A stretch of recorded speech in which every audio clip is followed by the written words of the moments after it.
Thank you. Good to be here. Let's do a couple of different ones there.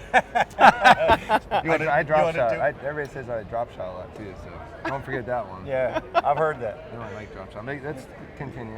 We're not talking about drop shot, are we? Please don't talk about drop shot. Unless you can drop shot some of these crankbaits, which you probably figured a way out. I've actually tried to drop shot some of these baits, yeah. I'm not surprised.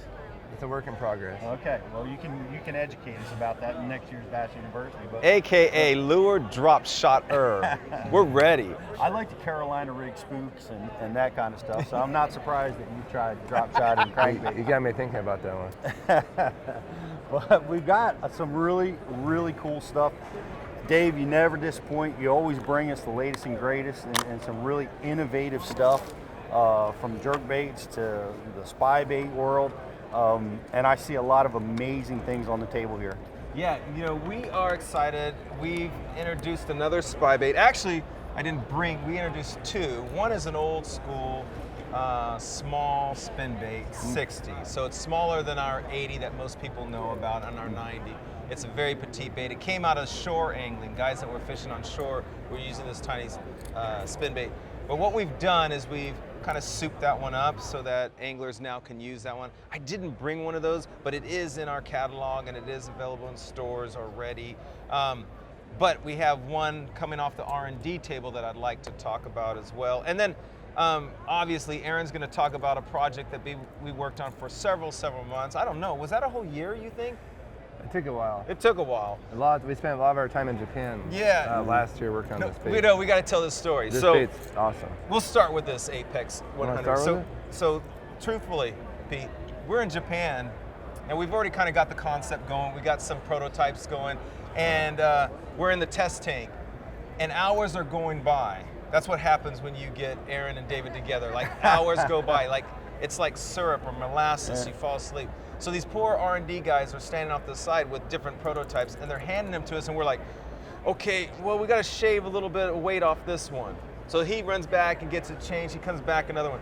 But by 2 o'clock in the morning, they kind of look like from this to... Yeah.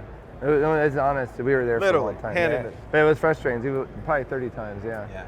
I mean, the first prototype was, we had to have it changed quite a bit. We actually did had them change like the eye positions and stuff, and probably did the weight cavity. But we want the bait to move all the time. So when it's falling, we want it to move.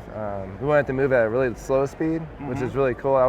Sometimes you don't always burn a trap. Sometimes you're gonna slow wind it. You might just wind it real slow, and that was one of the problems we had in the beginning. But we got to, as soon as that bait starts moving, we got the wiggle, which is really good. And then also we got the flutter on the fall. So now it shimmies on the fall. Right. When it falls, it shimmies. That's got to be a tough task. I mean, you want to create these actions. But it's cool because we did this bait and did all that to it, and we had the old ones, some of the ones that weren't quite right, and we went to Biwa and started catching fish on like one of the ones that was right.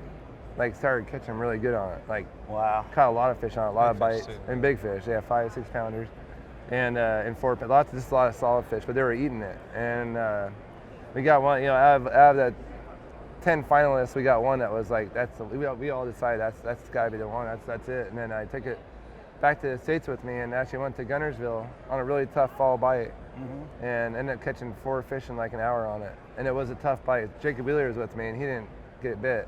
And this is the only bait I threw, and he threw everything in my rod locker. He kept pulling rods out. I'm like, you go ahead and use whatever's in my boat. And I actually threw this and caught. I had 6 bites or something. He never got a bite. Right. That's the honest truth. You can ask Wheeler about that. So this is a lipless crankbait. Yeah. It's super oversized. Yeah, that's what I mean. It's a big bait. That's one of the baits that I chose for Reals to make because I need that bait. There's a lot of places we go: Texas, Florida, Alabama. It doesn't matter. Oklahoma. That bait works everywhere, and they're on big bait. And it's 1 ounce and 1/8, and it's 100 millimeters. An ounce right? and 1/8. Wow. And so this is what does it do when it falls? Does it like, it shimmies almost like I have a stick bait, a soft stick bait goes down. It gets that shimmy to it. Right. So it kind of shimmies on the fall. Okay.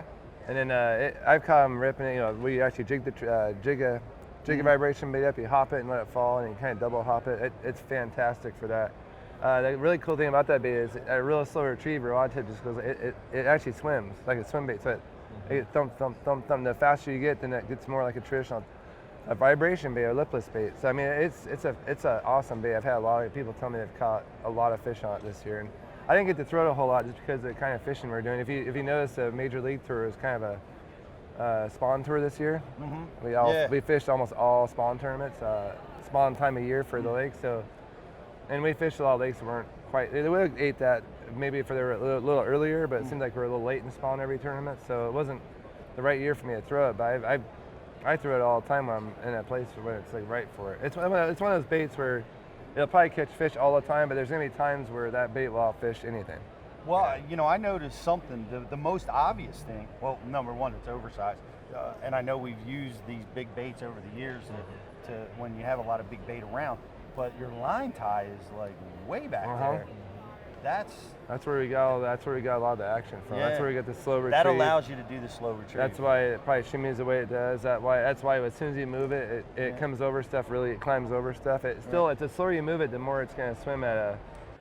It's Mike Iaconelli. This is Bass U TV. Here's what's awesome about Bass U TV. You get the top instructors. Real tools that help you catch more fish consistently. And that's why you want to check out Bass U TV. Join the Bass U family. Welcome to Bass U TV.